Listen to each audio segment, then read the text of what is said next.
Soyez encore saturés d'une paix immense, soyez encore saturés d'une joie immense. Oui, bien-aimés dans le Seigneur, le privilège nous a encore été accordé d'entamer un nouveau thème qui a été intitulé « Mon chemin ». Oui, bien-aimés, ce thème a été intitulé « Mon chemin » en référence à ce que déclarait le Seigneur Jésus-Christ, selon ce qui est dit dans Jean chapitre 14, le verset 6. La Bible déclare « Je suis le chemin, la vérité et la vie ». Oui, bien-aimés, donc c'est ce chemin de vie que nous allons découvrir. C'est ce chemin qui est le Seigneur Jésus-Christ que nous allons découvrir. Qu'est-ce que le chrétien peut bel et bien rencontrer sur ce chemin et tant d'autres choses.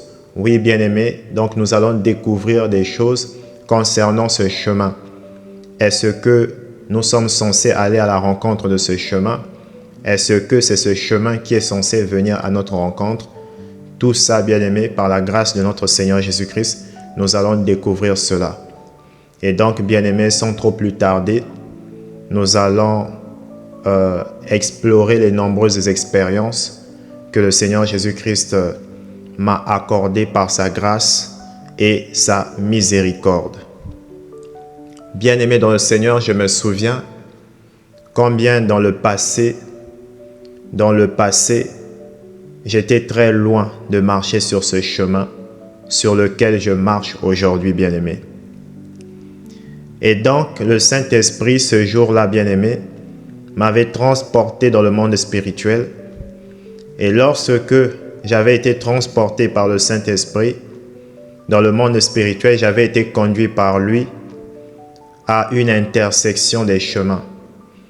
Et lorsque je suis arrivé à cette intersection des chemins, c'est-à-dire c'était un endroit où il y avait des chemins qui se rencontraient.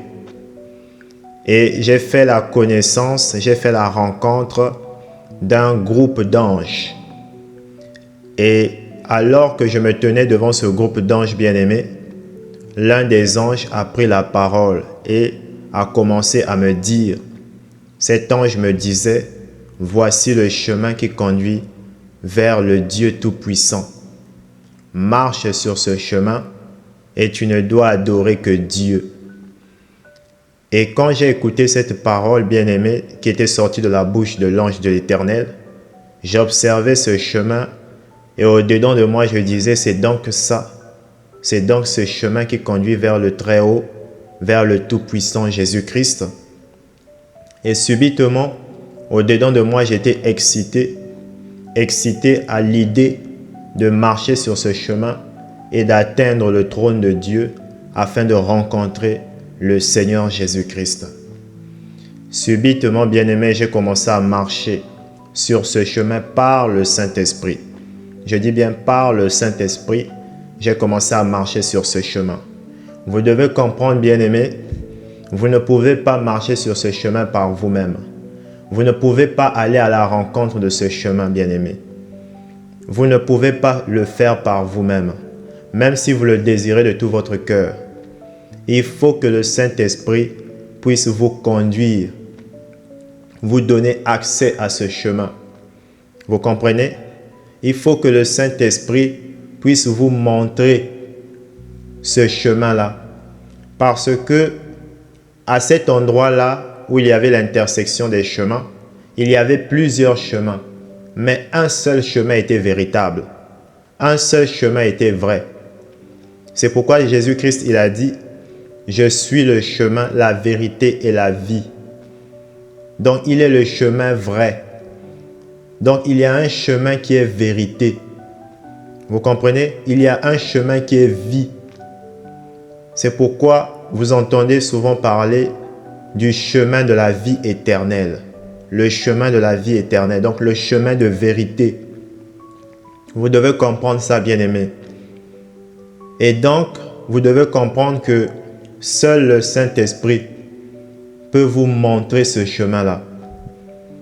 Seul le Saint-Esprit. Vous ne pouvez pas marcher sur ce chemin-là par vos efforts, par votre intelligence, par vous-même. Vous ne pouvez pas. Vous ne pouvez pas découvrir ce chemin-là par vous-même.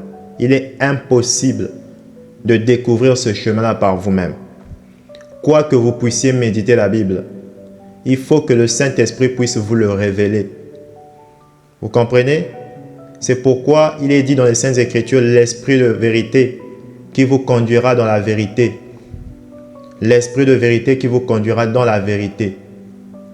Donc c'est cet Esprit de vérité-là qui est le Saint-Esprit qui vous conduira sur le chemin de la vérité.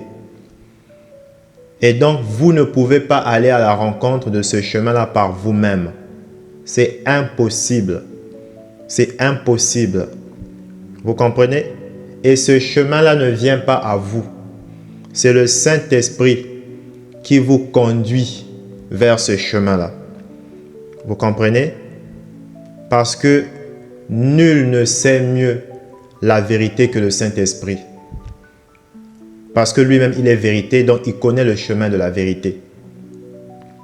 Et donc, quand j'ai commencé, bien-aimé, à marcher sur ce chemin, subitement, j'ai remarqué que mes vêtements s'étaient transformés. Mes vêtements étaient devenus blancs d'un éclat incroyable. Mes vêtements étaient tellement éclatants. J'étais conscient que ça y est, j'avais débuté ma marche spirituelle sur le chemin de l'éternité. Et alors que je marchais sur ce chemin bien-aimé, le Saint-Esprit était mon guide sur ce chemin. Vous devez comprendre, bien-aimé, que le chemin de la vie éternelle, ce n'est pas un chemin qui est rose, où vous allez voir, il y a des fleurs à gauche et à droite. Pas du tout.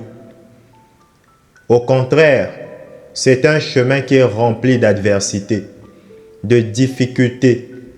C'est un chemin, si le Saint-Esprit n'est pas avec vous, vous ne pourrez pas aller loin, bien-aimé. Parce que il y a des puissances sataniques, il y a des démons, il y a des créatures infernales qui vont vous stopper, qui vont chercher à vous stopper. Et c'est ce que j'étais en train d'observer, bien-aimé, alors que je marchais sur ce chemin et que le Saint-Esprit était mon guide. Je voyais des démons à gauche, à droite, je les voyais. Vous comprenez? Et ces démons-là sont positionnés sur le chemin de l'éternité dans l'objectif d'essayer de vous arrêter afin que vous ne puissiez jamais atteindre le trône de Dieu. Vous comprenez? Ces démons-là sont là pour vous empêcher de repartir à la maison. C'est pourquoi il faut tenir ferme lorsque vous marchez sur ce chemin-là. Parce que c'est un chemin qui est très difficile. C'est pourquoi vous pouvez voir la vie de notre Seigneur Jésus-Christ, combien sa vie a été épreuve sur épreuve, difficulté sur difficulté, souffrance sur souffrance. Vous comprenez? C'est pourquoi Jésus lui-même, il a dit qu'il est ce chemin-là. C'est lui qui est ce chemin-là. Et alors que je marchais sur ce chemin bien-aimé, je croyais que j'allais vite atteindre le trône de Dieu. Or, marcher sur ce chemin bien-aimé, c'est s'engager pour la vie. C'est-à-dire, vous vous engagez à marcher sur ce chemin-là en ce qui concerne toute votre existence terrestre. C'est un chemin sans retour. Je dis bien, c'est un chemin sans retour. Parce que le jour où vous chercherez à quitter ce chemin-là, c'est la mort assurée. Vous comprenez? C'est la mort assurée. Et subitement, le Saint-Esprit m'avait transporté à un autre endroit. Donc, il m'avait retiré de ce chemin. J'avais déjà entamé ma marche spirituelle sur ce chemin de l'éternité. Et le Saint-Esprit m'avait transporté à un autre endroit. En me transportant à cet autre endroit, j'entendais la voix du Tout-Puissant, la voix de notre Seigneur Jésus-Christ qui disait « Mon fils, tu es fort. » Et quand le Seigneur Jésus-Christ me disait « Mon fils, tu es fort », je me suis prosterné devant le Tout-Puissant.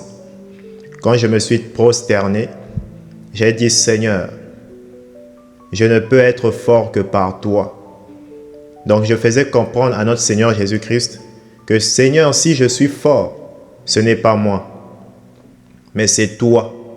qui me rend fort. Et donc j'ai rendu la gloire à celui qui en est digne, le Seigneur Jésus-Christ. Vous devez comprendre, bien-aimés, que Dieu aime glorifier l'homme. Mais tout ça dans quel objectif? Dans l'objectif à ce que l'homme puisse lui rendre la gloire. C'est pourquoi j'aime beaucoup le psaume 115, quand David dit « Non, Éternel, pas à nous, non, pas à nous, mais à ton nom rend gloire. » Parce que Dieu a glorifié David. Mais David a rendu la gloire à l'Éternel. Il a rendu à celui qui en est digne. Et c'est comme ça que devrait être la vie de tout enfant de Dieu. C'est-à-dire Dieu glorifiant ses enfants et ses enfants lui rendant toute la gloire. Et subitement, quand j'ai glorifié le Seigneur de gloire, le Seigneur Jésus-Christ, le Seigneur m'a montré tous ceux qui allaient me combattre. Et quand j'ai vu tous ceux qui allaient me combattre, j'avais compris dans l'immédiat que des choses sérieuses allaient débuter. Parce que jusque-là, j'étais encore au début de ma marche spirituelle. Aussi, bien-aimé dans le Seigneur, je suis prêt à vous partager une autre réalité d'un jour où le Saint-Esprit m'avait transporté dans le monde spirituel. Et lorsque le Saint-Esprit m'avait transporté dans le monde spirituel, ma vue spirituelle était active. Et donc, je voyais un chemin blanc. Et ce chemin était plus blanc que la neige. Ce chemin était d'un blanc extrême, d'un blanc pur. Oui, bien-aimé. Et j'observais, bien-aimé, sur ce chemin, les pas de ceux qui avaient marché sur ce chemin. Ceux qui ont marché sur ce chemin, bien-aimé, ils étaient peu nombreux. On pouvait à peine les compter. C'est une triste réalité, mais c'est la réalité. Que cela ne vous trouble pas, bien-aimés, parce que même Ésaïe le prophète avait prophétisé sur ça. La Bible déclare dans le livre d'Ésaïe, lorsque Israël sera nombreux, comme les grains de sable au bord de la mer, seulement un reste sera sauvé. C'est ce que dit la Bible. Donc ne soyez pas troublés par le nombre des églises, ne soyez pas troublés par le nombre de personnes qui font confession, qui servent le Seigneur Jésus-Christ, qui ont une Bible à la main, qui se retrouvent dans les églises pour chanter, pour prier, que cela ne vous trouble pas. Vous comprenez? Au fait, la réalité est que vous ne pouvez pas marcher sur ce chemin par vos propres forces. C'est impossible. Ce chemin est trop dur, c'est trop difficile. Sans l'Esprit de Dieu, sans la volonté de Dieu, il est impossible. Vous ne réussirez pas sur ce chemin. Vous comprenez? C'est pourquoi le Seigneur Jésus-Christ avait dit, plus loin dans sa parole, il avait dit, sans moi, vous ne pouvez rien. Donc marcher sur ce chemin sans le Seigneur, vous ne pouvez pas. Quoi que vous puissiez jeûner, quoi que vous puissiez prier, quoi que vous puissiez chanter, vous ne pourrez pas. C'est une triste réalité, mais c'est ainsi. Oui, c'est ainsi. C'est pourquoi s'il y a l'une des choses que les chrétiens doivent rechercher, c'est la grâce de Dieu. Vous comprenez? C'est cette grâce qui a fait la différence dans la vie de David. C'est pourquoi David a réussi dans sa vie. Vous comprenez? Malgré le fait qu'il tombait, mais la grâce parlait en sa faveur. Et vous avez besoin de l'esprit de grâce, qui est le Saint-Esprit, pour vous conduire sur ce chemin.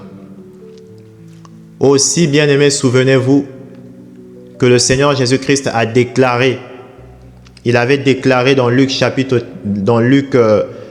13, le verset 24, il disait « Efforcez-vous d'entrer par la porte étroite, car je vous le dis, beaucoup chercheront à entrer et ne le pourront pas. Beaucoup cherchent à marcher sur le chemin de l'éternité. Beaucoup cherchent à marcher sur le chemin de la vie éternelle, mais ils ne peuvent pas, parce que ça ne dépend pas d'eux, mais ça dépend du Créateur. Est-ce que vous comprenez? Ça dépend du Créateur. C'est triste à dire, ça fait mal à entendre, mais c'est la réalité. C'est pourquoi s'il y a une chose que vous devez demander, s'il y a une chose, bien aimé, j'insiste, que vous devez demander à Jésus, c'est sa grâce. C'est sa grâce. Passez vos nuits à demander la grâce de Dieu. Passez vos journées à demander la grâce de Dieu. Ne perdez pas votre temps à demander beaucoup de choses pour rien, qui ne vont pas vous aider à marcher sur le chemin de l'éternité. Implorez la grâce de Dieu. C'est ce dont vous avez besoin. Et donc, bien-aimés, quand je voyais ce chemin blanc, ce chemin qui était plus blanc que la neige, j'ai commencé à marcher sur ce chemin. Et mes pas étaient gravés sur ce chemin. Et subitement, ce chemin s'est transformé, c'est-à-dire le sol qui était très blanc. Donc le sol de ce chemin-là incarne la sainteté. Et subitement, ce sol qui était d'un blanc extrême s'est transformé en sable. Le désert. Le sable, ça symbolise le désert. Vous comprenez? Donc le chemin de l'éternité, quand vous marchez sur ce chemin-là, vous allez aussi traverser le désert. Vous allez connaître les épreuves du désert. Vous allez faire face aux épreuves du désert. Et quand le sol blanc de ce chemin s'est transformé en sable, subitement je voyais devant moi une sorcière. Et cette sorcière me disait, tu n'avanceras plus. Et quand cette sorcière m'a dit, tu n'avanceras plus, j'ai regardé derrière moi, j'ai observé et j'ai constaté que j'avais parcouru une très longue distance. J'avais déjà fait un lent parcours et je voyais des démons qui étaient derrière, que j'avais laissés derrière. Et ces démons-là étaient en train de m'observer. Vous devez comprendre, bien-aimés, lorsque vous franchissez les étapes, lorsque vous avancez, vous parcourez ce chemin-là, bien-aimés, les démons que vous avez pu vaincre, ces démons-là vont rester derrière. Mais il y aura d'autres entités qui vous attendront devant. Vous comprenez? Donc ces démons qui étaient derrière ne pouvaient pas me suivre. Parce que eux, c'est la position qui leur a été donnée dans le monde spirituel. C'est cette position-là, c'est dans cette position-là qu'ils restent. Ils ne peuvent pas changer de position. Donc s'il y a lieu qui puisse stopper quelqu'un ou un chrétien, c'est dans cette position. C'est-à-dire là où je les avais dépassés, là où j'avais réussi par le Saint-Esprit à avancer et ils n'avaient pas pu me stopper. Vous comprenez? Et donc j'observais ces démons-là qui étaient derrière moi. Voilà, quand je dis derrière moi, c'est-à-dire ils étaient assez loin. Je les avais laissés derrière. Vous comprenez? Parce que j'avais parcouru déjà une très longue distance. J'avais déjà fait un grand parcours sur ce chemin. Et c'est là où je vous dis que il y a une sorcière qui m'avait barré le chemin. Et cette sorcière-là, cette sorcière-là me disait, tu n'avanceras plus. Vous devez comprendre, bien aimé, lorsque vous prononcez une parole dans le monde spirituel, c'est comme si le monde spirituel enregistre cela. Vous comprenez? C'est comme si le monde spirituel enregistre cela. C'est-à-dire que la parole a une valeur dans le monde spirituel. La parole a une grande valeur dans le monde spirituel. Et subitement, le Saint-Esprit, comme j'étais en arrêt, et cette sorcière m'avait dit, tu n'avanceras plus. Le Saint-Esprit m'a animé et j'ai repris ma marche. J'avançais et quand j'avançais, subitement, cette sorcière a voulu m'attaquer. Donc je voyais cette sorcière qui était en train de venir pour m'attaquer. mais le Saint-Esprit, en m'animant, quand cette sorcière se rapproche, quand elle se rapprochait, très près de moi, je l'ai saisie. Et quand j'ai saisi cette sorcière, je l'ai balancée comme un objet. Et elle est tombée derrière moi.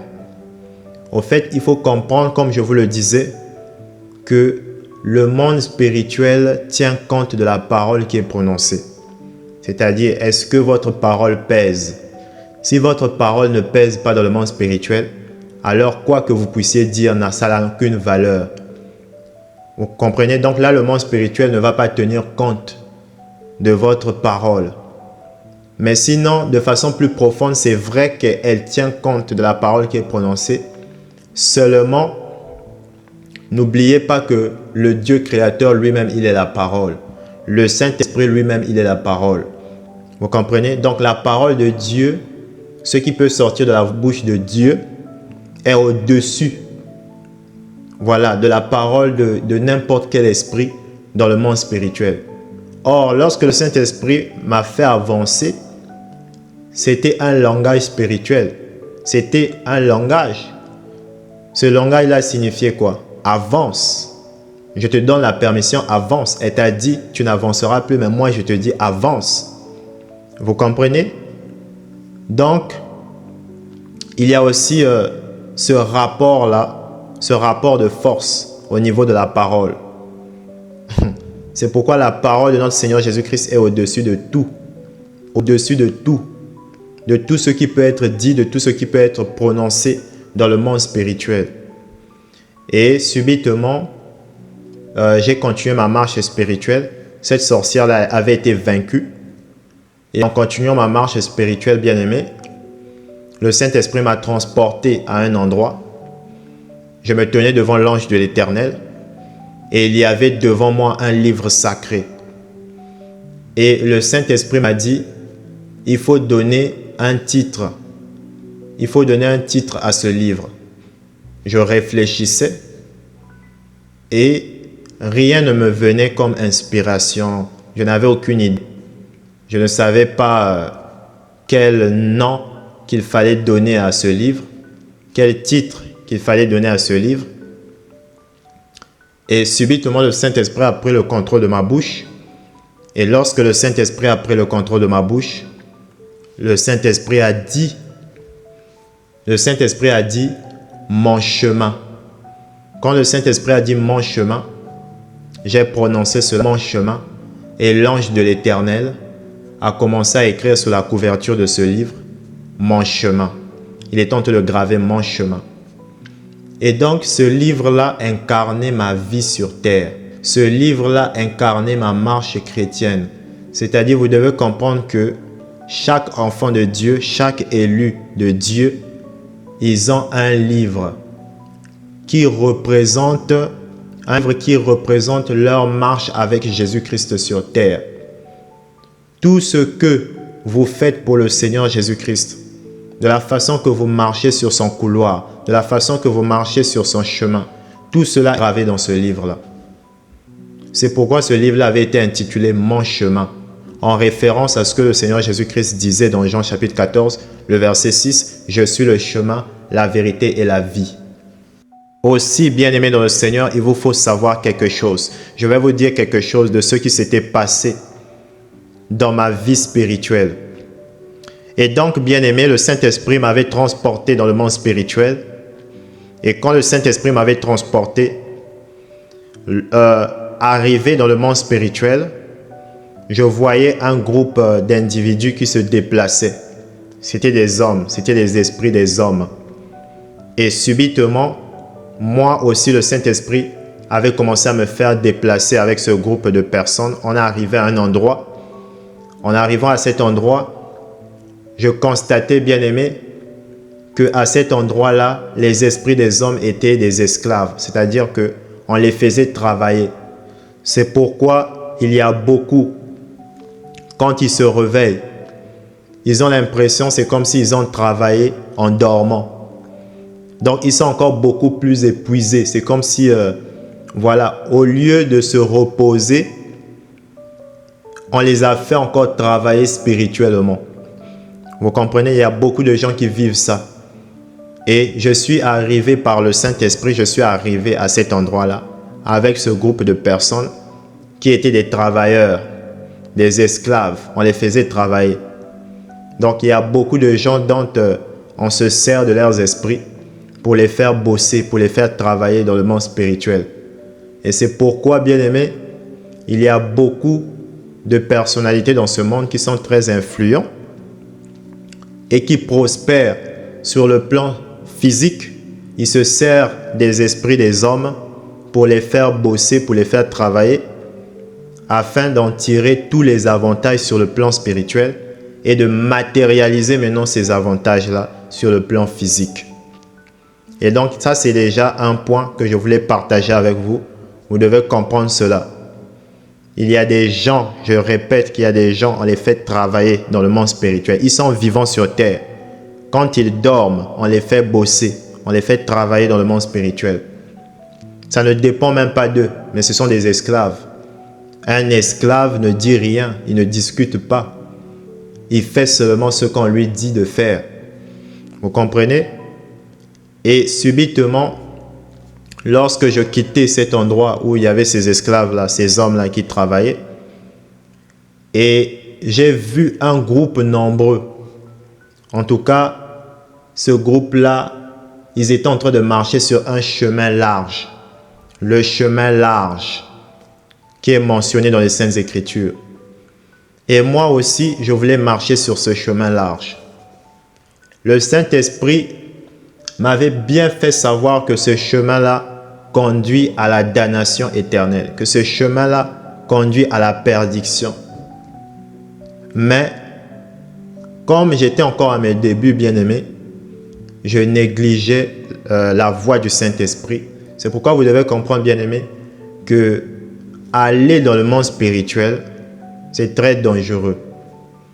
C'est-à-dire, si vous cherchez à y aller par vos propres moyens, vous vous exposez au danger. Et je partagerai même des choses à ce propos. Je partagerai des choses à ce propos parce que moi, j'ai vu de mes propres yeux des gens qui ont été bloqués dans le monde spirituel. Je dis bien bloqués. Ils ne pouvaient plus revenir dans le monde physique. J'ai vu ça de mes propres yeux. Je partagerai ça par la grâce du Seigneur Jésus-Christ. Et donc, bien-aimés, alors que je voulais marcher avec ce groupe de personnes-là sur le chemin large qui conduit à la damnation éternelle, vous savez ce que le Saint-Esprit avait fait?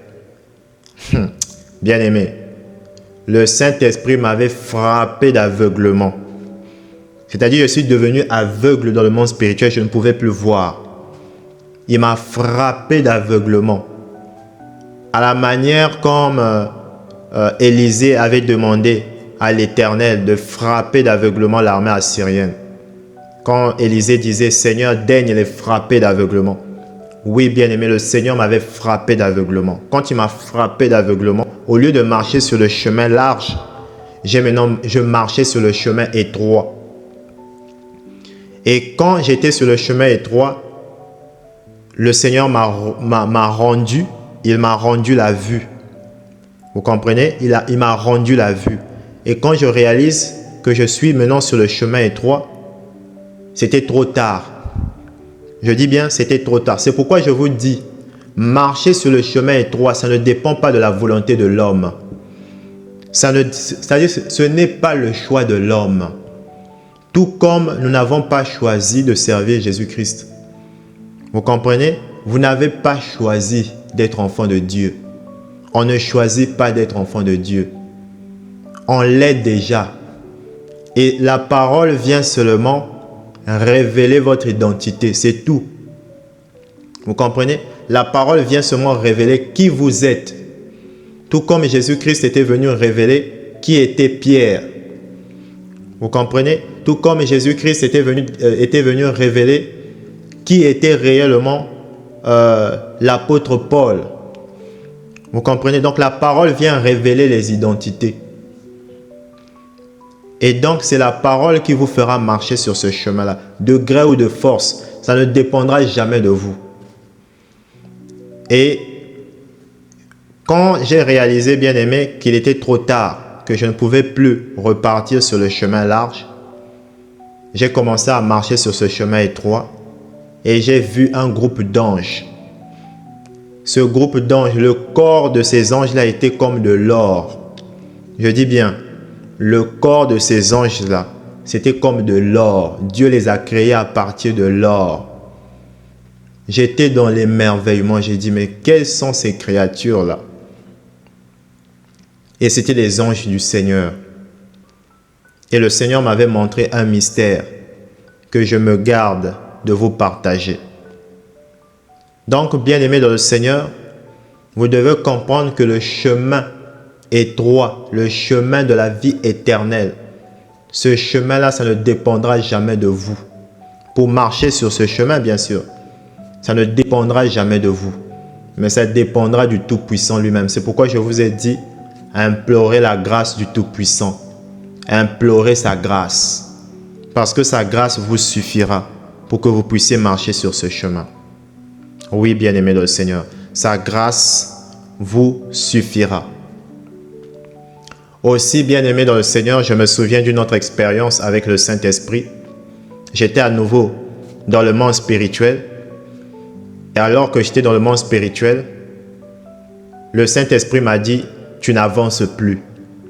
Bien-aimé, quand vous êtes dans le monde spirituel, le maître, celui qui est censé être votre maître, c'est le Saint-Esprit. Lorsqu'il vous dit, tu n'avances plus, tu n'avances plus. Tu dois obéir. Vous comprenez? Parce que c'est lui qui maîtrise toutes les lois spirituelles.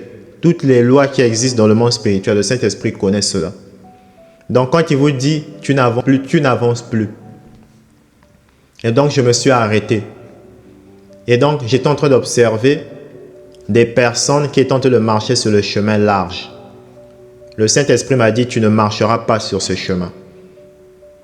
Mais après j'ai dit au Saint-Esprit, mais finalement si je ne marche pas sur ce chemin large, comment je vais faire pour avancer? Le Saint-Esprit ne me répondait pas. Bien-aimé, Dieu parle comme il veut. Hein. Je vous dis, il parle comme il veut, quand il veut. Je dis bien comme il veut, quand il veut. Et donc après, c'était le silence. Mais j'étais conscient que je devais obéir. J'étais conscient que je ne devais pas avancer. Et quand le Saint-Esprit m'a éprouvé, il m'a éprouvé dans la patience. Le Saint-Esprit, il éprouve. Même dans une expérience, il peut t'éprouver. Vous comprenez? Et quand il m'a éprouvé, j'ai été patient comme il le fallait. Le Saint-Esprit m'a dit, passe par là. Quand il me dit, passe par là, je vois là où il me demande de passer. Je vois, il y a un gros rocher. Il y avait un grand rocher, c'est-à-dire ce rocher-là était énorme, gigantesque, énorme, un grand rocher. Et je me suis dit, mais Seigneur, mais il n'y a pas de chemin là. Je ne vois qu'un rocher énorme, mais tu me demandes de passer. Comment je vais passer alors que je ne vois pas de chemin? Oh, Dieu est terrible, hein? Je dis bien que Dieu est terrible. Ce qu'il fait, il a des inspirations terribles. Il me dit, le Saint-Esprit me dit, frappe sur ce rocher. Et quand le Saint-Esprit me dit de frapper sur ce rocher, je frappe sur ce rocher, je donne un coup de poing sur le rocher. Quand je donne un coup de poing sur le rocher s'est brisé. Bien-aimé, je dis bien, le rocher s'est brisé. Quand le rocher s'est brisé, je me rendais compte et je voyais qu'il y avait un chemin. Mais ce chemin était caché. C'est pourquoi depuis le début, je ne cesse de vous dire, seul le Saint-Esprit peut vous révéler le chemin de l'éternité. Ça ne dépend même pas du fait de tenir une Bible. Ça ne dépend même pas du fait de lire la Bible. Ça ne dépend même pas du fait d'être régulier à l'église. Ça ne dépend pas de tout ça. Vous comprenez? Ça ne dépend pas de tout ça. Ce qui est spirituel est spirituel. Ce qui est matériel est matériel. Vous comprenez? Vous pouvez faire toutes ces choses sur le plan matériel C'est-à-dire, vous allez à l'église, vous faites ci, vous faites cela, mais sur le plan spirituel, vous n'avancez pas. Vous comprenez? Ce n'est pas pour dire qu'il n'est pas important de lire la Bible, ce n'est pas pour dire qu'il n'est pas important d'aller à l'église, mais vous devez séparer les deux réalités, la réalité matérielle et la réalité spirituelle. De la façon que vous avancez sur le plan matériel, sur le plan physique, vous devez aussi avancer sur le plan spirituel. Or, beaucoup avancent sur le plan physique, mais sur le plan spirituel, ils n'avancent pas. Et ça, c'est problématique. C'est pratique. Vous comprenez?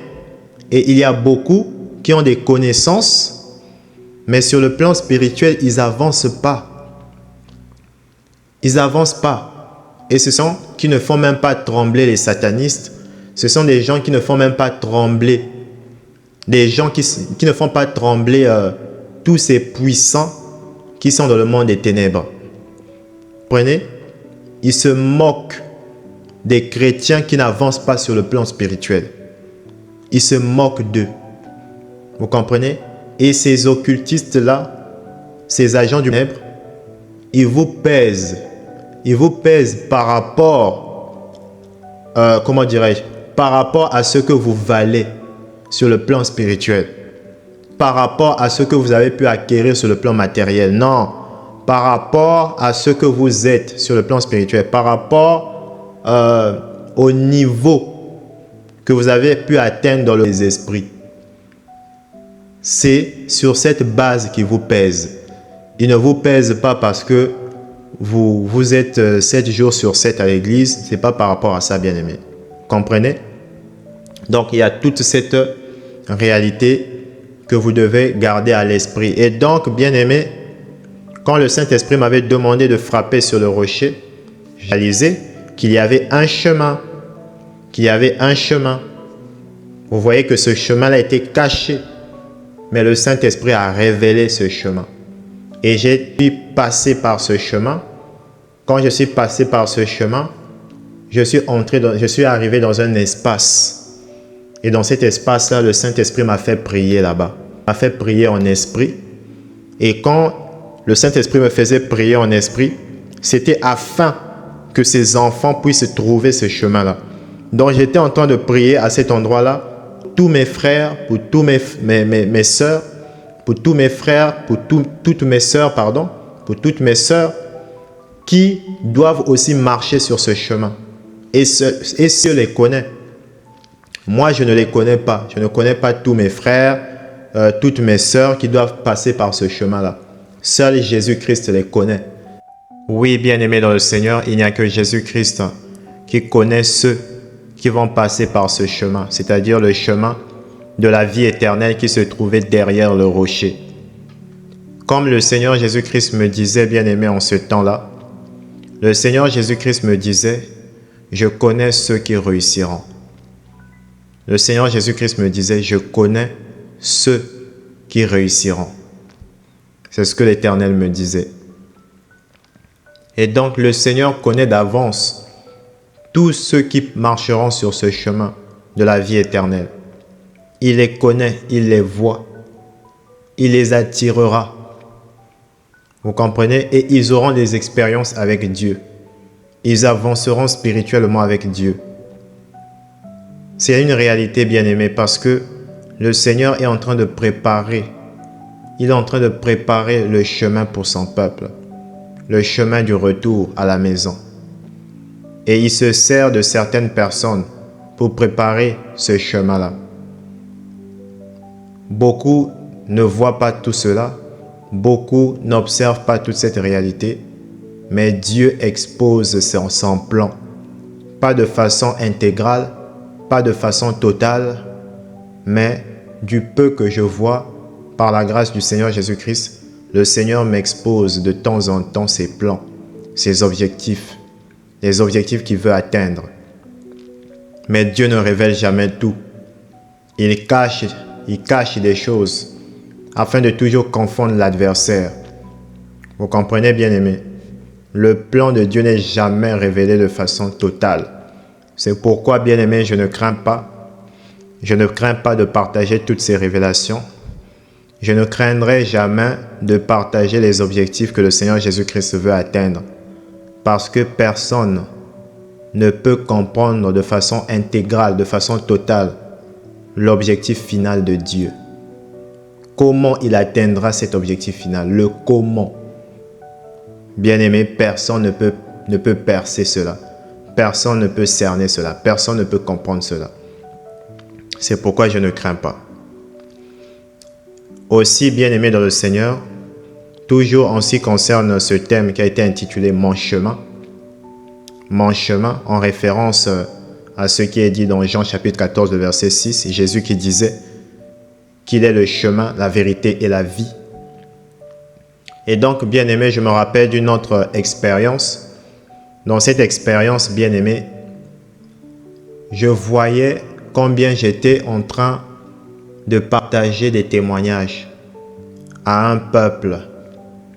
Je partageais des témoignages à des gens, à des personnes. Mais il y a une femme. Il y a une femme qui a commencé à dire, cette femme disait, c'est du mensonge, ce n'est pas la vérité. Cette femme me traitait de menteur. Au fait, cette femme ne se rendait pas compte que ce n'était pas moi qu'elle était en train de traiter de menteur, mais elle était en train de faire de l'Esprit de Dieu menteur. Donc elle disait, c'est le Saint-Esprit qui est traité de menteur, ce n'était pas moi.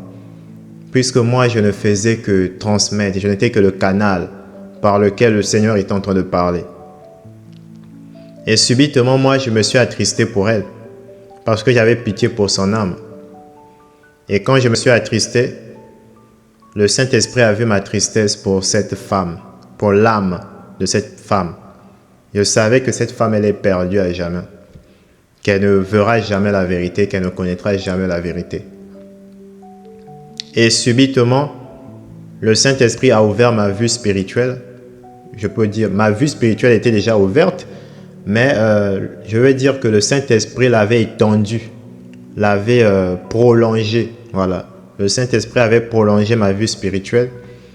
Et subitement, bien aimé, je voyais un chemin lumineux, un chemin qui était lumière. Et le Saint-Esprit me disait, continue à marcher sur ce chemin. Le Seigneur me disait, persévère sur ce chemin.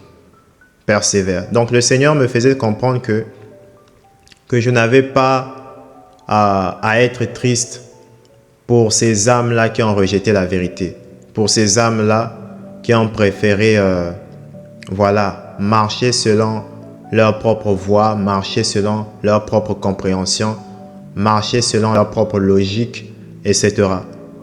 Le Seigneur me faisait comprendre que je n'avais pas à m'arrêter sur ces âmes-là. Vous comprenez? Au fait, le Seigneur ne croyait pas que Dieu pleure tout le temps pour les âmes. Hein? Pas du tout. Le Seigneur Jésus a dit quelque chose de mystérieux dans sa parole.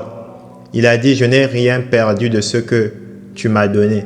Quand il parlait à son Père, quand le Seigneur Jésus-Christ parlait à son Père, il a dit à son Père, je n'ai rien perdu de ce que tu m'as donné. Dans toutes les brebis que tu m'as données, je n'en ai perdu qu'un. Aucun. Voilà. Si ce n'était Judas Iscariot, afin que les Écritures puissent s'accomplir. Vous comprenez? Donc le Seigneur, il ne pleure pas tout le temps pour les âmes. On parlera de l'enfer, il y a quelque chose que je vais vous dire. Vous allez comprendre que Dieu ne pleure pas tout le temps pour les âmes. Ceux qui pensent que Dieu pleure tout le temps pour les âmes, ils se trompent. Ils se trompent. Il pleure pour ces âmes qui ont perdu, oui, mais pas tout le temps. Pas tout le temps. Ceux qui rejettent la vérité, oui, le Seigneur s'attriste, mais il ne reste pas tout le temps sur cette tristesse. Il continue ses objectifs, il continue à suivre ses objectifs. C'est pourquoi le Seigneur me disait, persévère sur ce chemin. Toi, continue et persévère sur ce chemin. Je me souviens aussi, bien-aimé, d'une autre expérience. Dans cette expérience, je voyais ma vue spirituelle, bien-aimé, je voyais des chemins. Tous ces chemins-là se ressemblaient. Mais tous ces chemins-là, bien-aimés, n'étaient pas vérité. Tous ces chemins-là n'étaient pas la vie. Il n'y avait qu'un seul chemin qui était véritable. Le reste des chemins-là, ça a précipité tous ceux qui marchaient sur le reste des chemins-là, ça les précipitait dans un gouffre.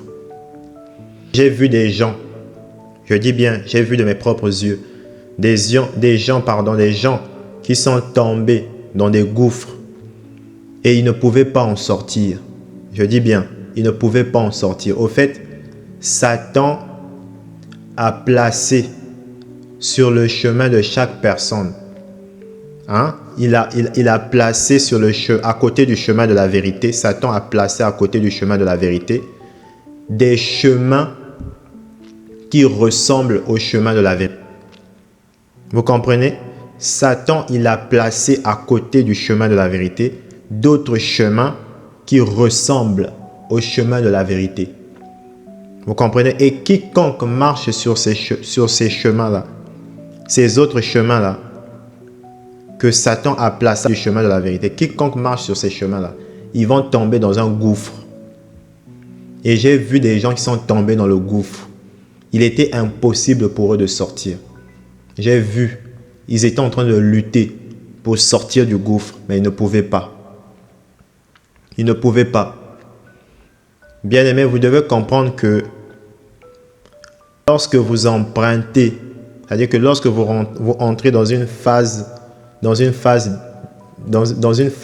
décisive, c'est-à-dire une phase qui va faire toute la différence dans votre vie, et que vous faites le mauvais choix, ça risque d'être irréversible.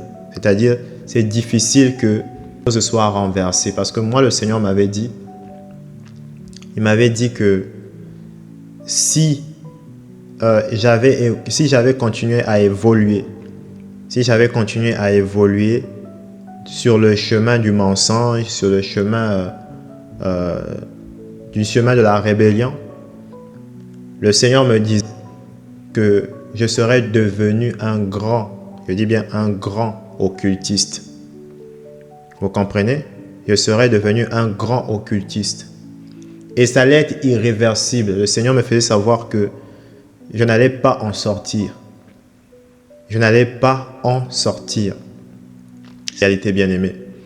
Donc, il y a des points. Il y a des points dans la vie d'une personne. Il y a des points décisifs. C'est-à-dire, quand tu rates ces points-là dans votre vie, si vous ratez ça, c'est-à-dire, ça sera plus possible pour vous de retourner dans la lumière. Est-ce que vous comprenez? Satan le sait. Il le sait. Vous comprenez? C'est pourquoi, pendant le moment décisif de ma vie, où je devais faire le choix le plus important de ma vie, je dis bien le choix le plus important de ma vie, soit servir le Seigneur Jésus-Christ, soit servir le diable. Vous comprenez? Mais, en ce qui concerne ces deux choix, je dis bien en ce qui concerne ces deux choix, j'étais déjà perdu. J'étais déjà perdu, c'est-à-dire que je ne connaissais pas Dieu. J'étais déjà perdu. Mais pourquoi Satan s'est approché? Pourquoi s'est-il approché de moi? Parce que c'était le moment décisif de ma vie. Vous comprenez? C'était le choix décisif. C'est-à-dire il y a des gens qui ont fait des choix dans leur vie. C'est un choix irréversible. Il y a des choix qui n'impactent définitivement la vie d'une personne. C'est ce que je vous fais comprendre. Il y a des choix qui n'impactent pas définitivement. C'est-à-dire que le choix que vous avez fait, bien que ce soit un mauvais choix, mais ce n'est pas un choix qui va vous condamner. Mais il y a des choix, bien aimés, qui sont irréversibles. C'est-à-dire là, vous êtes arrivé à un point culminant de votre vie. Vous comprenez? C'est un choix décisif. C'est maintenant ou jamais. C'est ça. C'est le maintenant ou jamais. Vous comprenez? Et il y a des gens qui n'ont jamais connu que le choix qu'ils venaient de faire là, c'était le choix le plus décisif de sa vie. C'est pourquoi il y a des gens quand ils entrent dans l'occultisme. Il y a des gens, quand ils entrent et qui commencent à servir le monde des ténèbres, ils ne peuvent pas partir. C'est pourquoi il y a des gens qui meurent dans l'occultisme. Vous comprenez? Ce sont des gens qui étaient arrivés à un point culminant, à un point décisif de leur vie. Mais quand ils sont arrivés au point décisif de leur vie, ils ont quand même fait le mauvais choix. Et ça devient un choix irréversible. Vous comprenez? Par contre, il y a des gens, quand ils entrent dans l'occultisme, ce n'était pas le point culminant. Vous comprenez? Il y a encore un point culminant qui l'attend. Et c'est là où le Seigneur Jésus-Christ se manifeste. Et quand il se manifeste, il ramène son enfant à la lumière. Donc il y a tous ces paramètres-là. Je sais que c'est assez compliqué à expliquer parce que j'ai même du mal à vous expliquer. Mais c'est dans ce sens-là. Et donc, bien-aimés, par la suite, nous allons voir combien Satan m'avait proposé d'autres chemins. C'est-à-dire qu'en dehors du chemin de la vérité, il y a le chemin du mensonge. Et Satan superpose plusieurs chemins du mensonge afin de gagner les élus, afin de gagner les enfants de Dieu. Il le fait tout le temps. C'est l'une des stratégies qu'il utilise pour gagner les enfants de Dieu. Et donc, je partagerai tout cela. Je partagerai la prochaine fois comment Satan s'est approché de moi. Tout ce qu'il m'avait proposé, je partagerai cela par la grâce de notre Seigneur Jésus-Christ. Et voilà, je vous expliquerai ensuite qu'est-ce qui s'était passé entre lui et moi, combien il avait fini par me haïr, me détester à un niveau inimaginable, parce que quoi? J'avais décidé de marcher sur le chemin de notre Seigneur Jésus-Christ, le chemin des souffrances, des difficultés, des épreuves, mais le chemin de la gloire. Donc, bien-aimés dans le Seigneur, par la grâce du Seigneur Jésus-Christ, nous parlerons de toutes ces choses-là.